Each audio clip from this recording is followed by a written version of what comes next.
नमस्कार साथियों। Ben बर्नानके, Douglas diamond और फिलिप डाइविग ये तीन ऐसे लोग हैं जिनको अर्थशास्त्र यानी कि इकोनॉमिक्स के क्षेत्र में नोबेल पुरस्कार 2022 से सम्मानित किया गया है। तो इस वीडियो में हम इसको जानेंगे डिटेल में। तो चलिए वीडियो शुरू करते हैं। उससे पहले लाइक कर दीजिए और अभी तक चैनल सब्सक्राइब नहीं किए हैं तो जल्दी से चैनल सब्सक्राइब कर लीजिए। और ये हमारा सोशल मीडिया साइट है जहाँ पे आप ज्वाइन कर सकते हैं, जिससे आपको काफ़ी ज़्यादा बेनिफिट होगा एजुकेशन के क्षेत्र में।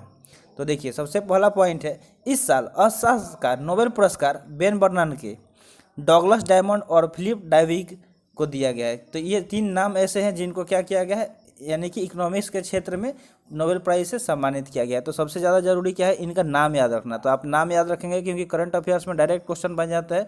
किसी भी अगर एग्जाम का, कॉम्पिटेटिव एग्जाम का तैयारी कर रहे हैं तो वहाँ से आपको ये पूछा जाएगा। तो ये नाम आप जल्दी से नोट कर लीजिए नोटबुक में। अदरवाइज टेलीग्राम चैनल ज्वाइन कर लीजिए, वहाँ आपको PDF मिल जाएगा, जिनका लिंक आपको मिल जाएगा डिस्क्रिप्शन बॉक्स में। ठीक है, तो चलते हैं नेक्स्ट पॉइंट की तरफ। नेक्स्ट पॉइंट है, अर्थशास्त्र के लिए 2022 के नोबेल पुरस्कार ने इन कार्यों को मान्यता दी जिन्होंने अर्थव्यवस्था में बैंकों की भूमिका के बारे में दुनिया को समझ में काफ़ी सुधार किया है, खासकर वित्तीय संकट के समय में। यानी कि जब इकोनॉमिकल क्राइसिस चल रहा था उस टाइम अर्थशास्त्र के क्षेत्र में क्या किया गया, इन्होंने बहुत ज़्यादा बैंक की भूमिका के बारे में दुनिया को समझ में काफ़ी ज़्यादा सुधार किया। ठीक है, इसलिए इन लोगों को क्या किया गया, अर्थशास्त्र के क्षेत्र में 2022 का जो नोबेल पुरस्कार है उससे पुरस्कृत किया गया। यानी कि जब चल रहा था, खास करके जब वित्तीय संकट चल रहा था, अब हाल ही में लॉकडाउन वगैरह की वजह से बहुत ज़्यादा देश का कंडीशन, सारे वर्ल्ड का कंडीशन डगमगा गया था। तो उस टाइम क्या किया गया कि अर्थव्यवस्था में बैंकों की भूमिका के बारे में, यानी कि जो बैंक की मेन क्या भूमिका होती है, ठीक है, वो बताया, इन उसकी समझ लोगों को मतलब बताया गया इन लोगों के द्वारा, इसलिए इनको इस चीज़ से सम्मानित किया गया, यानी कि नोबेल प्राइज से। बेन बर्नानके, डॉगलस डायमंड और फिलिप डाइविग द्वारा किए गए शोध में पाया गया कि बैंक के पतन को रोकना क्यों महत्वपूर्ण है। देखिए, धीरे धीरे क्या हो रहा था, इकोनॉमिक क्राइसिस की वजह से बहुत सारे बैंक का पतन होने लगा। तो इनके द्वारा लोगों को बताया गया, इनके एक शोध में बताया गया कि बैंक का जो पतन हो रहा है, यानी कि धीरे धीरे बैंक खत्म हो रही है, उसको रोकना क्यों ज़्यादा इंपॉर्टेंट है, ये ऐसा इन लोगों ने बताया। ठीक है, डाइविग और डायमंड के एक शोध ने बैंक के पतन को रोकने के लिए सिफारिशें प्रदान की। और जो डाइविग हैं और डायमंड, इन दोनों ने क्या किया, एक शोध किया जिसमें इन्होंने बताया कि बैंक के पतन को रोकने के मतलब सिफारिश भी प्रदान किया जाए कि कैसे सिफारिश लगाया जाए कि जो भी बैंक का पतन हो रहा है, बैंक खत्म हो रहा है दिन पर दिन।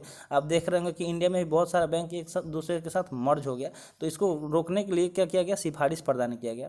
बैंक उधारकर्ताओं को लंबी अवधि का ऋण देने और जमा स्वीकृति करने और संबंधित ग्राहक तक उनकी पहुंच की अनुमति देने की गतिविधियों के संयोजन में शामिल है।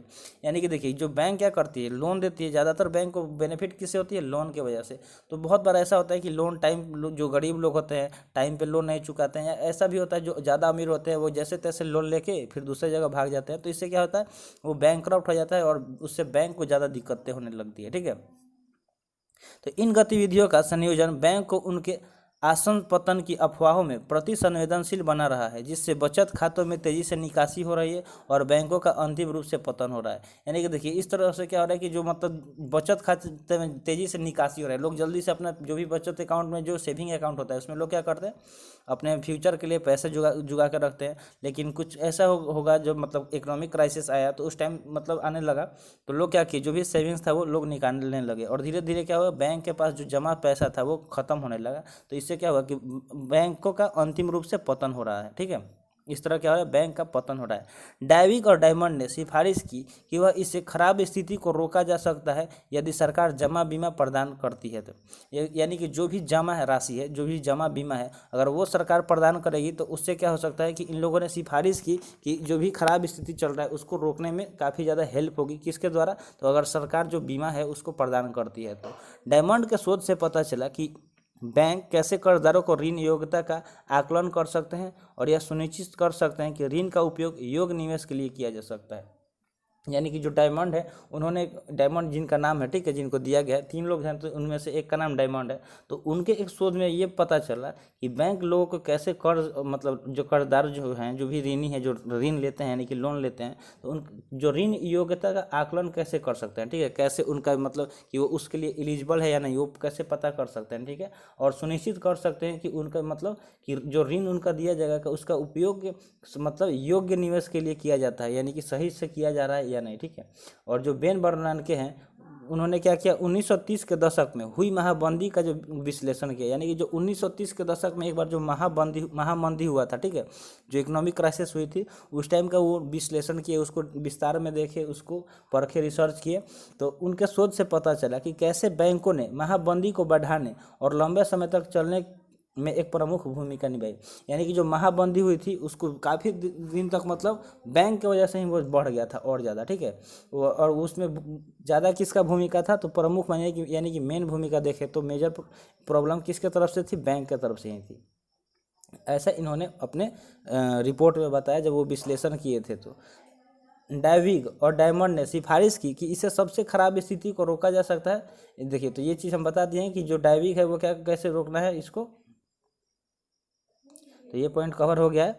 चलते हैं नेक्स्ट पॉइंट की तरफ। तो नेक्स्ट पॉइंट की बात करें तो देखिए, डाइविग, डायमंड और बर्नानके की अंतर्दृष्टि ने गंभीर आर्थिक संकट और महंगी खैरात दानों के बचत के लिए दुनिया की क्षमता में सुधार करने में मदद की। और ये जो तीनों लोग हैं, तीनों ने मिलकर क्या किया कि इनकी अंतर्दृष्टि ने जो भी गंभीर आर्थिक संकट चल रही थी और जो महंगी खैरात चल रही थी दानों में बचत के लिए, उन्होंने क्या किया कि दुनिया की जो क्षमता है उसमें सुधार करने के लिए हेल्प की काफ़ी ज़्यादा, ठीक है। तो ये सारे काम इनके द्वारा किया गया। इस वजह से इनको क्या किया गया कि जो अर्थशास्त्र है इसके फील्ड में इनको नोबेल पुरस्कार 2022 से सम्मानित किया गया। तो आज का वीडियो यहीं पर समाप्त हुआ। आई होप आपको वीडियो पसंद आया होगा। तो ऐसे ही इन्फॉर्मेटिव वीडियो पाने के लिए चैनल जरूर सब्सक्राइब कर लीजिएगा। मिलते हैं फिर अगले वीडियो में। जय हिंद।